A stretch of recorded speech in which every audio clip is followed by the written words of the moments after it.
अज़ीज़ तलबा और तालिबात, 7वीं जमात में आपका इस्तकबाल है। आइए उर्दू मज़मून का की नज़म नंबर 15 किसान, आज हम इस नज़म को समझने की कोशिश करते हैं।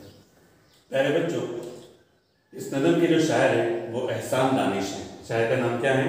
एहसान दानिश। इनकी पैदाइश कांधला के अंदर हुई है 1914 के अंदर, और इंतकाल इनका लाहौर में हुआ है 21 मार्च 1982 के अंदर। प्यारे बच्चों, इनको मजदूरों का शायर भी कहा जाता है। मजदूरों की जो फीलिंग्स रहती है, जज्बात रहते हैं, उनको इन्होंने अपनी नज़मों के अंदर बयान किया है, इसलिए इनको मजदूरों का शायर भी कहा जाता है। इस नज़म में कुछ नए अल्फाज आए हैं, आइए सबसे पहले उनको देखते हैं। दहिका, दहिका यानी किसान जो खेत में काम करता है उसको उर्दू में दहिका कहते हैं। दहिका यानी किसान। दिले मजरू जख्मी दिल, चिराग आरज़ू उम्मीद की रोशनी, चिराग आरज़ू उम्मीद की रोशनी। दामाने मुशक्कत मेहनत के साए, यानी यहाँ मुराद सख्त मेहनत है, सख्त मेहनत है।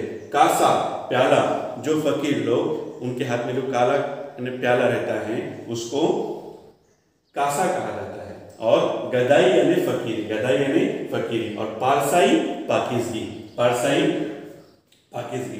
प्यारे बच्चों, एहसान दानिश ने इस नज़म के अंदर किसान की मेहनत का तज़किरा किया है कि वो गर्मी की शिद्दत की परवाह किए बगैर अपने खेतों में हल चलाते हैं। गर्मी की शिद्दत की परवाह किए बगैर अपने खेतों के अंदर हल चलाते हैं। प्यारे बच्चों, आप और हम सभी जानते हैं हमारा मुल्क जो है वो 80% किसानों पर मुश्तमिल है, खेती बाड़ी पर मुश्तमिल है। 80% लोग देहातों में रहते हैं और वो देहातों के लोग, अक्सर लोग जो है वो खेती बाड़ी करते हैं। तो उन्हीं खेती बाड़ी करने वाले किसानों का इस नज़म के अंदर तज़किरा किया गया है। खेतों में हल चलाने में हमेशा मसरूफ़ रहते हैं, उनके दिलों में हमेशा उम्मीदें परवान चढ़ती हैं। वो खेती में जब मेहनत करते हैं तो वो ज़मीन पर मेहनत करते हैं, लेकिन उनकी निगाहें आसमान पर रहती हैं कि जैसे हम मेहनत करेंगे अल्लाह की तरफ से बारिश बरसाई जाएगी और फिर हम जो अनाज खेतों में डाला है उनके अंदर कुंपल निकलेंगी और वो फसलें तैयार हो जाएंगी। तो वो एक पूरा स्ट्रक्चर जो है वो उम्मीदों के साथ जुड़ा हुआ है, और वो बंजर ज़मीनों में भी हल चलाते हैं सुबह सवेरे ही अपनी काम की शुरुआत, जबकि सारी दुनिया सो रही है। उनका एक अजीब धुन रहती है।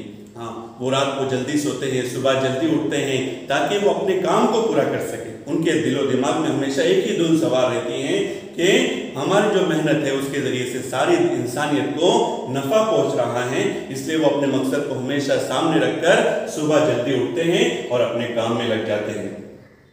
फिर जब बादल बरसते हैं और खेतियां लहलाती हैं तो उनकी उम्मीदें झूमने और मुस्कुराने लगती हैं। वाकई में प्यारे बच्चों, जब हम कोई काम करते हैं, अपनी खुद से मेहनत से वो काम करते हैं और वो काम मुकम्मल होता है और उससे लोगों को फायदा पहुंचता है, तो एक अजीब खुशी इंसान को होती है।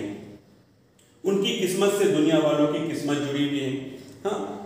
20 से 25% लोग पूरी दुनिया की खेती बाड़ी करते हैं, ज़मीनों का इस्तेमाल सही तरीके से करते हैं, और 80% जो लोग हैं, 75 या 80% जो लोग हैं, वो उनकी मेहनत की कमाई का फल खाते रहते हैं। तो यहीं पर ये बात समझाने की कोशिश की गई है। सारी दुनिया उनकी पसीने की कमाई की मोहताज है। पूरी दुनिया में हरियाली का माहौल किसानों के जरिए वजूद में आता है। किसान नौजवानों की ग़िज़ाई ज़रूरत पूरी करते हैं।